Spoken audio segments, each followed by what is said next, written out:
Praise the lord. మన ప్రభువును మన రక్షకుడైన యేసుక్రీస్తు వారి శ్రేష్టమైన నామములో మా ప్రియ బిడ్డలైన దేవుని బిడ్డలైన మీ అందరికీ కూడా వందనాలు నేను తెలియజేస్తున్నాను. ప్రియమైనటువంటి దేవుని బిడ్డలారా, గడిచిన దినము మనం దేవుని వాక్యాన్ని విన్నాము. నీతిమంతుడు విశ్వాసం మూలంగా జీవించిన వాక్యాన్ని విన్నా మనందరము అది మనకు దీవెనకరంగా ఉందని నేను నమ్ముతూ ఉన్నాను. అలాగే ఈరోజు మరొక వాక్యాన్ని మీకు నేను ధ్యానం చేయబోతున్నాను. యెషయా గ్రంథము 28వ అధ్యాయము 16వ వాక్యాన్ని మనం ధ్యానం చేయబోతున్నాం. ప్రభువు యెహోవా ఇలాగు సెలవిచ్చుచున్నాడు, సియోనులో పునాదిగా రాతిని వేసిన వాడని నేనే. అది పరిశోధించబడిన రాయి, అమూల్యమైన తలరాయి, బహుస్థిరమైన పునాది అయిన మూలరాయి ఉన్నది. విసర్జించువాడు కలవరపడడు.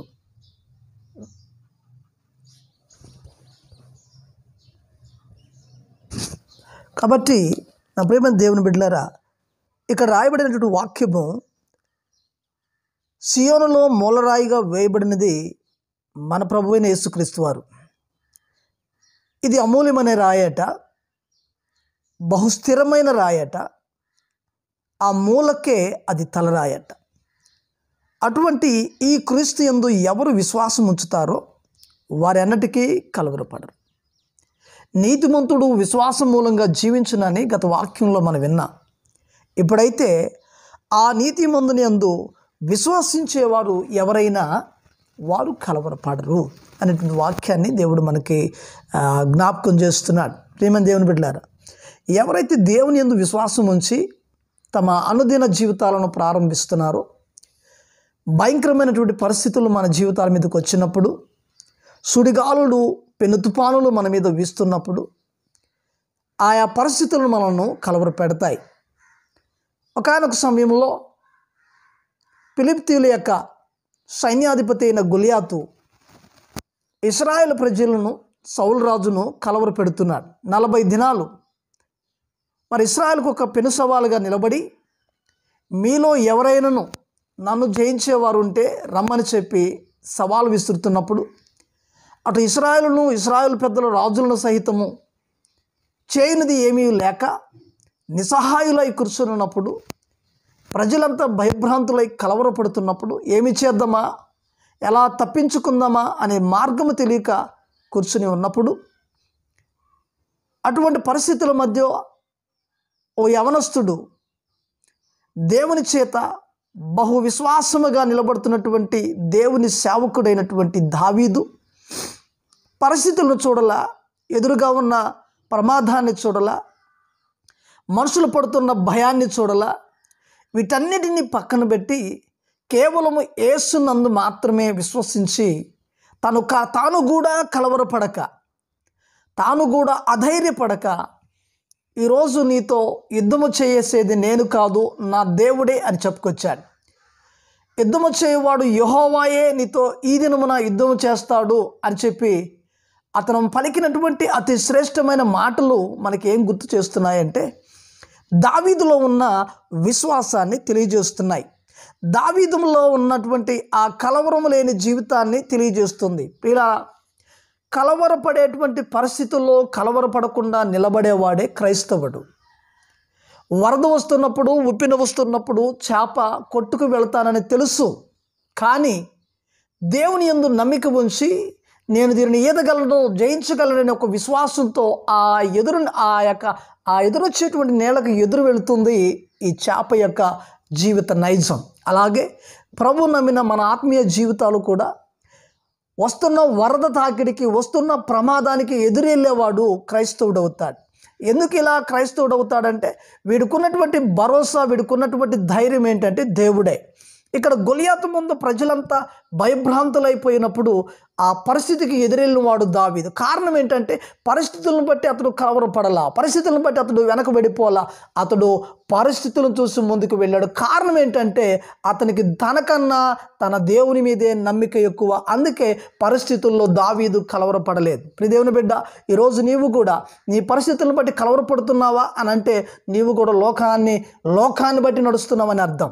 అలా కాకుండా పరిస్థితికి ఎదురు వెళుతూ నా పరిస్థితుల్లో నాకు విజయం ఇచ్చేవాడు, జయమిచ్చేవాడు దేవుడే అని నువ్వు నమ్మినట్లయితే ఆ లోకమును జయించిన విజయం ఏదైతే ఉందో అది మన విశ్వాసం అని 1 యోహాను పత్రిక 5వ అధ్యాయం 4వ వచనంలో రాస్తున్నాడు.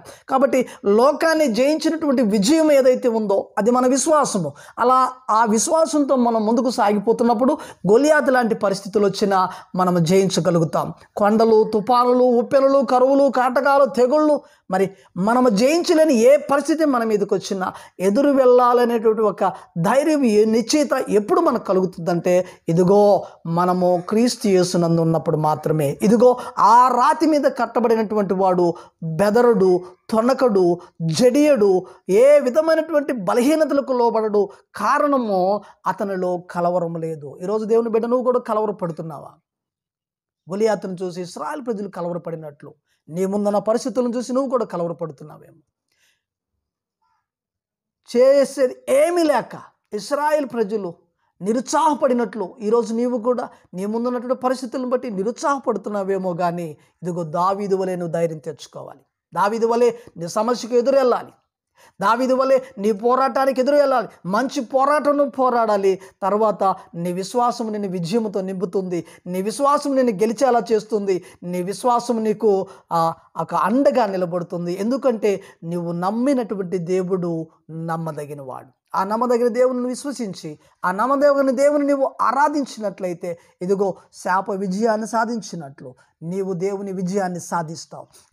ఇదిగో ఈ ఇశ్రాయేలు ప్రజల్లోకి విజయాన్ని అందించిన దావీదు వలె నీవు కూడా ధైర్యంగా నిలబడగలుగుతావు. దానితో వయసుతో పరిమాణం లేదు, బలంతో పరిమాణం లేదు, లేకపోతే ఇంకొక దానితో మనకు సంబంధం లేదు. కానీ నీకు నాకున్నటువంటి ఒకే ఒక సంబంధము అది దేవునితో కలిసి నడుచుటే, దేవునితో కలిసి బ్రతుకుటే. నీ నిత్య వెతుకులాట, నీ నిత్య ప్రార్థనా జీవితము, నీ నిత్య దేవుని యొక్క అనుబంధము మరి నిన్ను జయించేలా చేస్తుంది ప్రియ దేవుని బిడ్డ. కాబట్టి ఈ వాక్యం వింటున్న నీవు దేవుని పట్టుకోను, దేవుని చేయిని పట్టుకో, దేవుని యొక్క అడుగుజాడలో నడువు, ఆయనకి ఇష్టడుగా ఉండు. ఆయన చెప్పింది ప్రతిదీ ధైర్యంతో చేయి. పెరిగితనం గల ఆత్మను నేను నీకు ఇవ్వలేదని చెప్తున్నాడు దేవుడు. కాబట్టి నీకు ధైర్యం గల ఆత్మను దేవుడు ఇచ్చాడు. ధైర్యంతో నీ పనిలో, ధైర్యంతో నీ వ్యాపారంలో, ధైర్యంతో నీ ఉద్యోగంలో, ధైర్యంతో నీ కష్టాల్లో, ధైర్యంతో నీ పరిస్థితుల్లో నువ్వు ముందుకు వెళ్ళు. దేవుడు తప్పక నీకు విజయం ఇస్తాడు. దేవుడు నిన్ను నన్ను మనందరినీ దీవించి ఆశీర్వదించునుగాక. ఆమేన్. ప్రేమగల తండ్రి, కృపగల నాయన నీకు వందనాలు. ఉదయకాలము విశ్వసించువాడు కలవరపడడు అని చెప్పి నాయన మీ వాక్యం తెలియజేస్తుంది. అది పరిశోధించబడిన రాయి, అమూల్యమైన రాయి, బహుస్థిరమైన రాది, మరి అది సియోనులో వేయబడిన మూలరాయి. ఈ రాయి యందు విశ్వాసించువాడు కలవరపడడు అని లేఖనం సెలవిస్తుంది. ఆ రాయి ఎవరో కాదు ప్రభువా, అది మా ప్రభు అయిన యేసుక్రీస్తు. ఆయన యందు మేము విశ్వాసం ఉంచున్నాము గనక మేము కలవరపడము, అధైర్యపడము, నిరుత్సాహపడము. ధైర్యముతో మేము ముందుకు సాగుతాం. విజయాన్ని మా సొంతం చేసుకుంటాం. ఈ విజయాన్ని ఇచ్చిన ఘనత ఏదైనా ఉన్నది అంటే అది మా విశ్వాసమే. దావీదు వలె మాకున్న విశ్వాసమును దయచేసి మాకు నిలబడే సామర్థ్యాన్ని ఇచ్చి మాకు నాయన ఆ యుద్ధము చేయటం నేర్పించి మీ కృపలో మమ్మల్ని అందరినీ జ్ఞాపకం చేసుకోమని యేసుక్రీస్తు వారి అతి శ్రేష్టమైన నామములో ప్రార్థన చేయుచున్నాను తండ్రి. ఆమేన్, ఆమేన్. దేవుని బిడ్డలారా, మరి ఈరోజు నీవు నేను విన్న వాక్యంలో తప్పకుండా దేవుడు నన్ను ఆదరిస్తాడు, బలపరుస్తాడు. నీవు కలవరపడక క్రీస్తుని బట్టి సాగిపోవాలని కోరుకుంటూ మరొక వర్తమానంతో మరలా మీ ముందుకు వస్తాను. అంతవరకు దేవుని యొక్క కృపా సమాధానం నీకు నాకు మనందరికీ తోడైండి దీవించునుగాక. Amen, amen. Praise the lord.